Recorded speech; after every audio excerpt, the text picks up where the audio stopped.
Hello and welcome to my report, EastMojo's daily evening news bulletin update. I am Simran Bajaj. I'll be your host for today and also giving you updates from Assam. We're being joined by our state correspondents. We have Chandan Pandey from Tripura, Wangamna Salikapai from Manipur, and Medulino Ambrosia from Nagaland. So let's start today's show. First off, let's head to Chandan from Tripura and let's get the latest COVID-19 updates. Right. Thank you so much, Simran. The COVID update, to give you the COVID update, yesterday a total of 110% tested positive for the COVID virus. So with this, the total number of COVID virus has now increased to 6,497. Also to tell you that in last 48 hours, the state has not registered a single COVID-related death, which is a good comeback for the state because for the last 1 month, the state has registered more than 40 cases, and the highest number was 6 in a single day. And with this, the total number of recovered cases in the state now stands at 4,838, while the total active case now in the state remains at 1,598. And the number of person who migrated from the state, the data remains same at 18. So this is coming out of the COVID-19. Also to tell you that the number of person presently in institutional quarantine stands at 191, while in home quarantine there are about 3,272 persons. Simple. Thank you so much for that COVID-19 update, Chandan.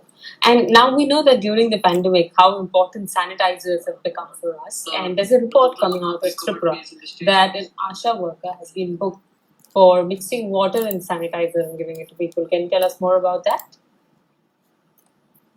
Yes, Simran. The copy is already published and our viewers can read it. Just to explain our viewers that the incident took place yesterday in Shunaimuri village in a health center where a 10-month-old baby was taken to the health center with her mother. The little boy was there for his polio vaccination and he took that polio vaccination.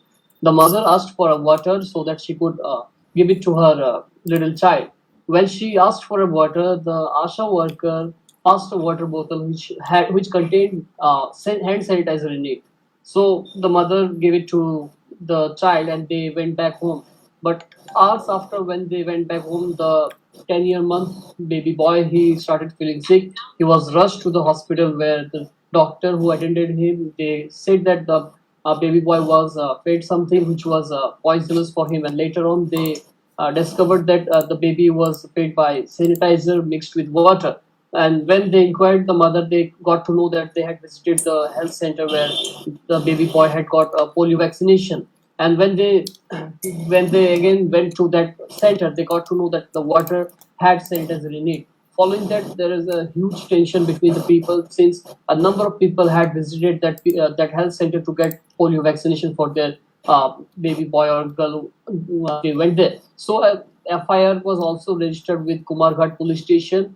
We spoke with the police officials there. They said that a general diary was taken up. In the prima facie, they have found that the ASHA worker, who is Pushpa Das, she's booked in this case, and the investigation officer, she said that the complaint was taken from their parent, and during this prima facie, they have got to know from the ASHA worker that she was not aware that the water contained hand sanitizer. So now a question also arises: how come a worker who is working in a health center doesn't know that the water contains sanitizer or not?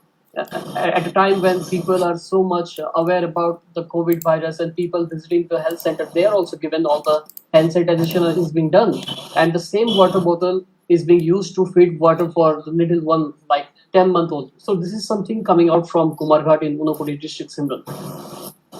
Thank you so much for that update, Chandan. And sorry, I misread that before. I misread that. It's water mixed with sanitizer, not sanitizer mixed with water. Now, Chandan, I have this question. I don't know if you'll be able to answer it for me or not.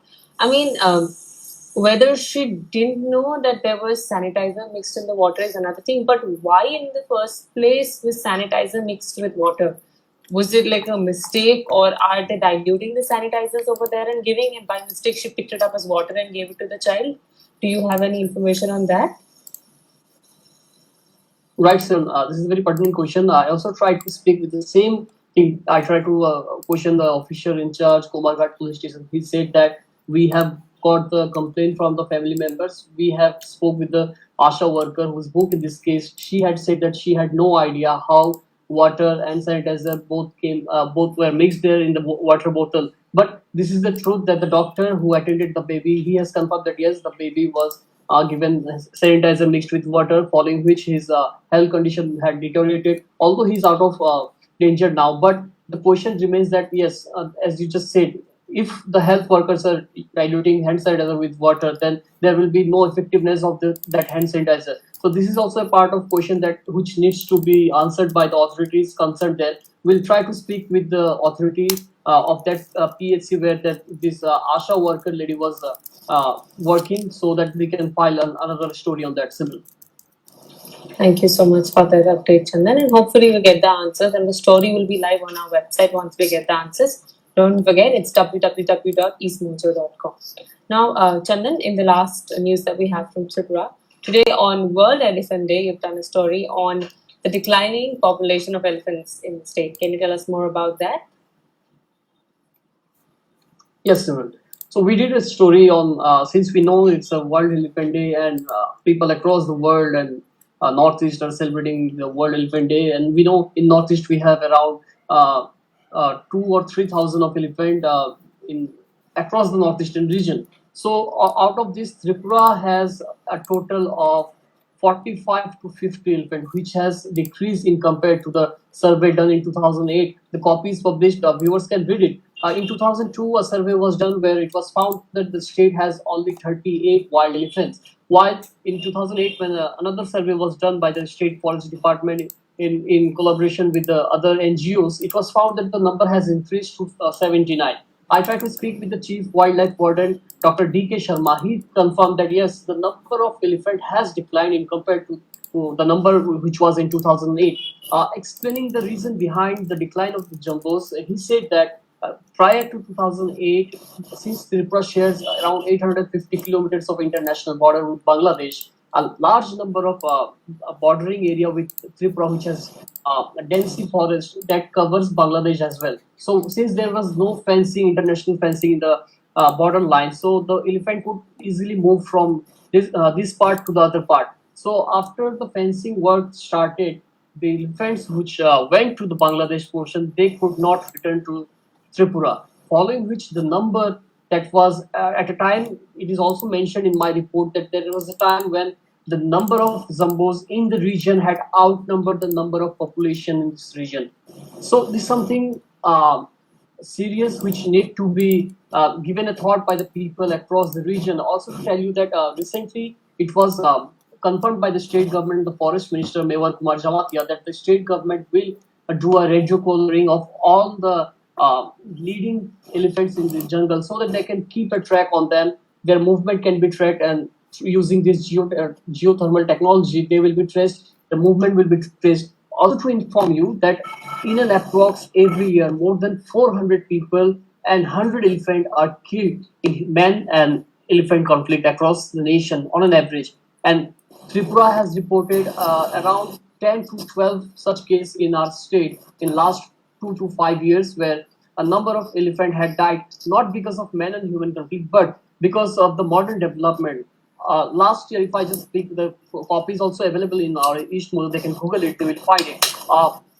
5-year-old elephant had electroshock and that died in the national highway. So, since this development process has come up, Dr. D.K. Sharma has mentioned that Tripura once had a large number of elephants, but by the development process, the railway connectivity and national highway came up, and this population got divided into two parts. Now, elephants can be traced in two different parts of Tripura, one in Gomati district and the other in Khwai district. Although those elephants who are in Gomati district, there are very less instances or disturbance between the jungle, between the jumbos and the local villagers. But in Khwai, we can see, like in Kallanpur, Teliamura subdivision, in that part, specific part, a number of people have started building their infrastructure. They have shifted from other parts of the state, following which we can see every time, almost every month, we get reports of man and human conflict. The person who entered to the jungle for their crop in their crop field, they are attacked by the elephant. They are also trying to revert on the elephant. So this conflict continues. But the state government, by taking this new initiative by radio collaring, they will try to alert the people, villagers, once they get to know that the elephants are coming towards the village, so that the forest officials and rangers who are posted in that specific area, they can avoid any man and human conflict. Prince Simran. Thank you so much for that update, Chandan. And now I would like to give our viewers the updates from Assam. So first, let's talk about the COVID-19 updates. And these are the latest figures as given to us last night by this, updated by the State Health Minister Dr. Himanta Biswa Sharma on Twitter. So yesterday, Assam recorded 2,669 new cases of COVID-19 infection. 1,487 people were discharged. 4 new deaths were recorded in the state, and like it has been constant, 3 people have migrated from the state so far. So, getting a cumulative figure, now Assam has 64,405 COVID-19 cases, total reported COVID-19 cases, and we will definitely cross the 65,000 figure tonight once the new data is up. Probably we might even have crossed 66,000. When we take the total number of active cases, 19,175 remain as active COVID-19 infections in the state. So far, 45,073 people have been discharged and 155 people have lost their lives due to the COVID-19 update. Now, in terms of testing and positivity rate, let's talk about that. So in Assam, the positivity rate was constantly below 5%, which is a very good number. But as per yesterday's report, it's at 5.12%, which is a slight increase, and ideally it should be below 5% to call it a favorable positivity rate. But that could also depend on the fact that yesterday 2,669 cases were reported, as 52,062 tests were conducted in the past 24 hours. So that's a huge number of over 50,000 tests were conducted, and probably that's why we have around 2,700 new cases that were reported in the state. Now, when we talk about COVID-19, the state health minister, Dr. Himanta Biswa Sharma, today held a press conference in which he said that the state government will have a clearer picture in terms of COVID-19 only by August 15th. Now, he said that the COVID-19 positivity rate in the state has remained below 5%, which indicates that either the peak, as far as the COVID peak that we are expecting, is either we're heading in it in the right phase, or we have already put the worst of COVID-19 behind us. That's what was said by the Health Minister Dr. Himanta Biswa Sharma today, and he said that in terms of COVID-19 tests, today the state will complete 15 lakh COVID-19 tests, and that's a very good figure in terms of the tests conducted in Assam. And currently, Assam's tests conducted per million population is 41,000. And today, the health minister said that he's very hopeful that this number will increase, and very soon the state will reach 45,000 tests conducted, COVID-19 tests conducted per million population. And that's the figures that we have in terms of COVID-19 updates. And talking about more updates from Assam. So today the health minister also spoke about the Clause 6 report, and he said that Himanta Biswa Sharma said that the new assembly should ratify the definition of who is an Assamese. The Clause 6 report has recommended that 1951 be set as the cutoff date to define who is an Assamese and thus entitled to constitutional benefits. Now, this is nothing new, because as reported earlier this year by EastMojo, around in the month of February or January end, I don't remember exactly correctly, but when the committee report was handed over to the state government, which was to be subsequently given out to the center, MHA, to the Ministry of Home Affairs, that time also Dr. Sharma had said that it's advisable, or this is I'm paraphrasing, I don't remember the exact thing he said, but he said something on the lines of it's the best if the next new state assembly takes up the matter of the definition of who is an Assamese, because they'll be able to do better justice to it. As we know that the next state elections in Assam is scheduled for 2021, so this hardly any time for the state to work upon it, discuss it thoroughly, and come up with a just and right definition of who is an SMEs. So that is the COVID, plus 6 report. And also, while talking about it, the state minister, he also lashed out at All Assam Student Union. He said that now it has become, instead of from a student organization, it has now become a political party. He said that ASU is now a political party. Earlier, it was a non-political organization, quoting him. They're doing politics as the elections are approaching in Assam. And that's the update that we have from Assam. Now let's head to Meadow from Nagaland and let's get the latest COVID-19 updates. Meadow? Thank you, Simran. So here in the state of Nagaland today, we have reported a total of 87 new cases. And with that addition, our state's tally for the total number of confirmed cases has spiked to 3,118.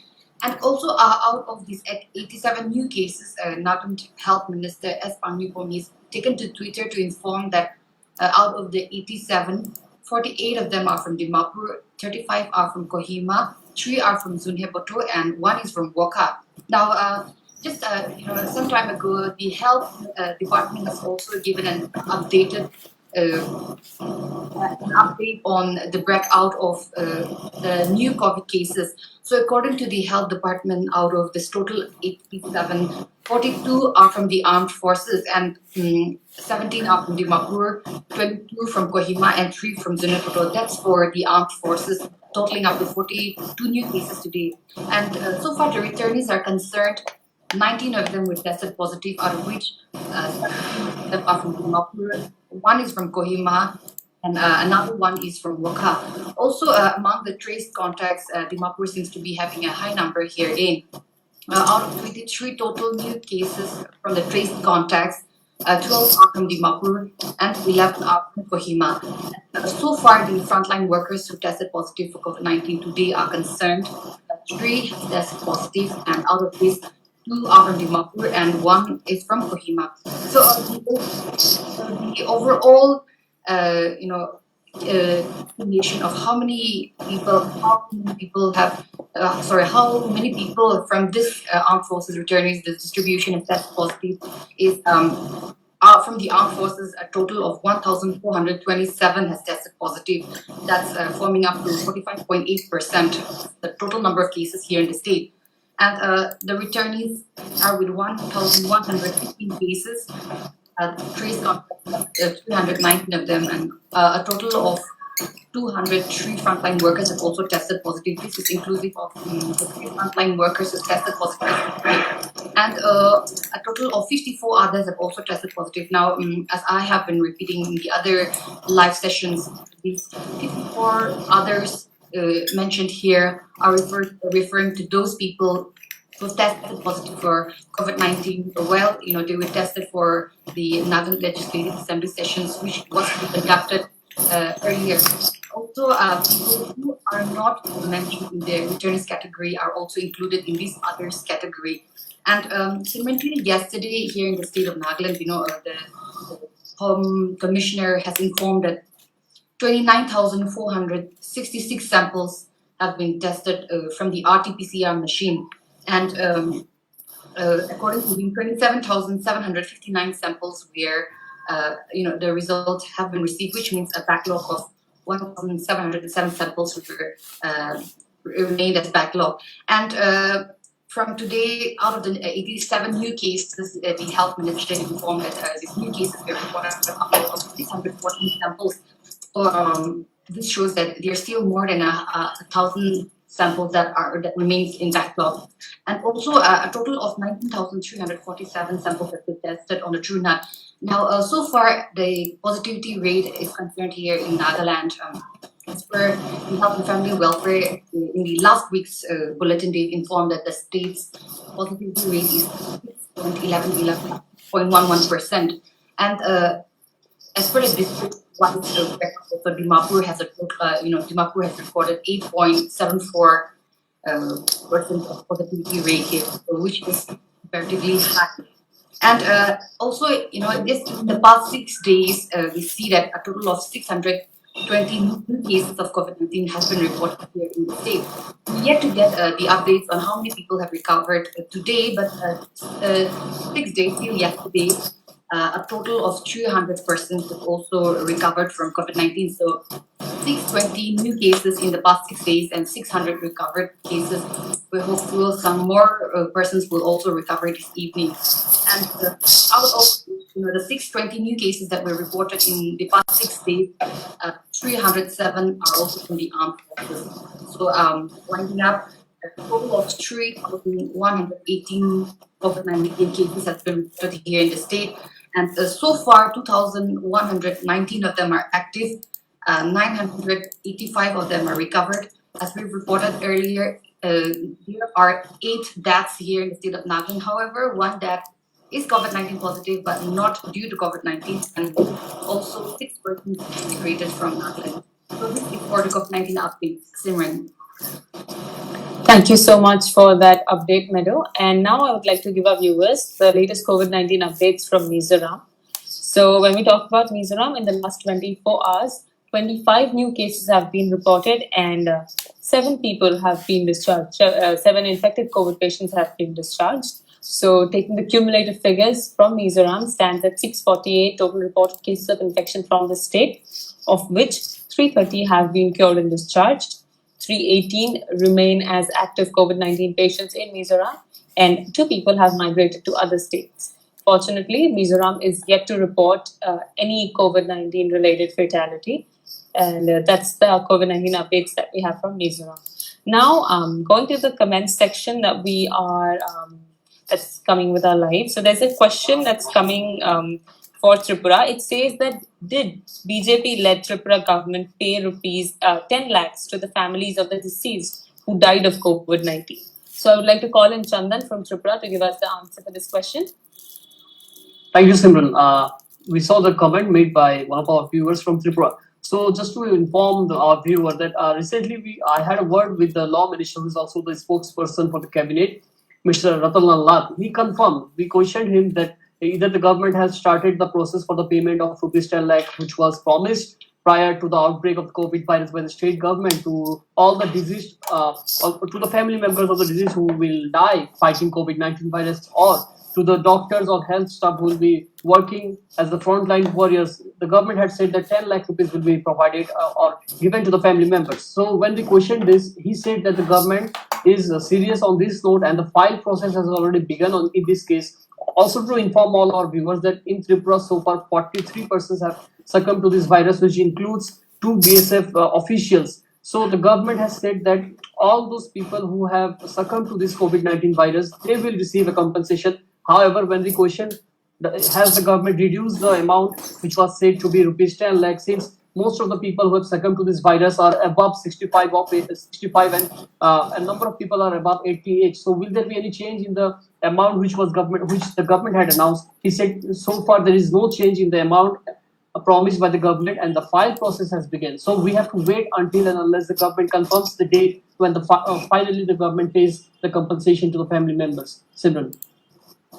Thank you so much for that reply, Chandan, and we hope that the viewers' doubt has been answered now. And now let's head on to Sally from Manipur. So Sally, in one of very heartbreaking news coming in from Manipur, a full-term pregnant woman had to be carried on a makeshift bamboo stretcher, and youths from her village were carrying her to the nearest public health center. And because there's no motorable road in the area. Can you tell us more about that incident and what's the government's take on that? Thank you very much, Simran. Yes, indeed, it's a prevalent issue. This has been happening years and years ago, where especially locals staying in the far-flung areas in various hill districts are facing this problem, especially during the monsoon season. So this latest incident happened day before yesterday at Dunong village, which is under the Tamil subdivision in the Manglong district, where a pregnant lady, since there is no way out for a vehicle to reach the village or a vehicle to take her to the hospital, to the patient. So yesterday, when the information, the actual story was got viral on social media this morning, where the a dozen of youths from this specific village had to carry this specific pregnant lady to the hospital, to the nearest health center at the Dame subdivisions. So according to the sources from the locals, the distance of the village and the nearest health center is somewhere around 54 kilometers. So they were compelled to carry this pregnant lady on a bamboo-made stretcher, literally walking by foot for hours before reaching the health center. And luckily, this pregnant lady gave birth to a healthy baby boy yesterday morning, according to the sources. But what is emerging of these issues is why all the people in the state do not deserve an accessible road. In fact, even though there is no blacktop road, they deserve to have a kind of an accessible road where there is a place, where there is a road where the vehicle can access to the specific village. So it happens at Damenglong district, and this village, in fact, as per the sources, has only 30 households, which means, if we see on the videos, like more than, around 20 youths are being follow the patient party and carrying the patient on a stretcher. It's very disheartening to see the videos, but fortunately the women and the baby was saved, and they are in a healthy condition at the moment. This is not only the case from this specific location, but even last week there was a viral video where it comes from Churachandpur district, where a patient was literally carrying by the locals on a bamboo-made stretcher, taking him to the nearest health center. So the government needs to intervene such kind of issues. How long the people in the state have to suffer, because it's a basic necessity to have a good road connectivity across the state. And in fact, most of the far-flung areas in the hill districts, you normally cut off for almost 6 months in a year. So after the monsoon, there is no such a way out to go vehicles to the various places. So normally, for 6 months, most of the far-flung areas are cut off from the main district headquarters, or even coming to the Imphal is impossible for them. So till now, the state government have not made any official statement on the latest issue, but definitely we are hoping that the state will intervene in this kind of issues so that such problems would not arise in the coming days. Simran. Thank you so much for that update, Sally. And now, can you please give our viewers the latest COVID-19 updates? Sure. We haven't received the latest update for the last 24 hours, but according to the latest update of yesterday, 88 new fresh cases were emerged. Out of these, 13 are from the security personnel, and 75, in fact, are from the locals. But what is more, alarming is only 2 of them are the returnees. 73 are again from the locals, which do not have local, travel history to other states. So far, those cases who do not have travel history has already reached 900 cases according to the health department, which is again alarming number when it comes to COVID-19. Related to this, yesterday the State Technical Expert Committee on COVID-19 held a meeting, and they have already announced that the first phase of community transmission is already on in the state. However, they have already sent a proposal to the state government so that the state government can officially announce that there is definitely a community transmission that has started in the state. So this is the COVID-19 related. Let me also talk about the total confirmed cases in the state as of now, which stands at 3,941. Out of these, 3,065 are from the local community, from the general populations. 889 are from the security forces. And again, yesterday, 33 more infected persons were discharged from various COVID care centers. So even the the recovered rate in the state, the recovery rate as of now stands at 54.68%. But the number of recovered cases in the state is now at 2,155. Out of which 1,985 from the general populations, 170 are from the security forces. At the same time, 1,774 are currently undergoing a treatment for COVID-19. 1,055 are from the general population, 719 are from the security forces. So this is the latest update. And after during the discussions yesterday, when the health department, along with the state health technical expert committee on COVID-19, they have also decided that all the hospitals in the state, be it the private-run hospitals or the government hospital, need to be equipped with the COVID-19 testing facilities, so that each patient, before admitting or before diagnosing or before going for the treatment has to undergo the COVID-19 treatment in order to contain the further spread of COVID-19. So this is the latest update when it comes to COVID-19 from Manipur. Simran. Thank you so much for that update, Sally. And with that, we come to an end for today. I would like to thank our viewers for constantly supporting us from Monday to Friday at 6 p.m. Don't forget, it's My Report by EastMojo. And all the stories that we've discussed are already live on our website. You can log on to www.eastmojo.com and you can read all the stories. And if you have any ideas or suggestions for us, please write to us at editor@eastmojo.com. We also have a very active fact-checking team. So if you come across any piece of information, any photo or any video that looks fake, please send it across again through our email ID. That's editor@eastmojo.com. Or you can even send it to us through our Facebook page. And we will definitely verify it for you and get back to you about that.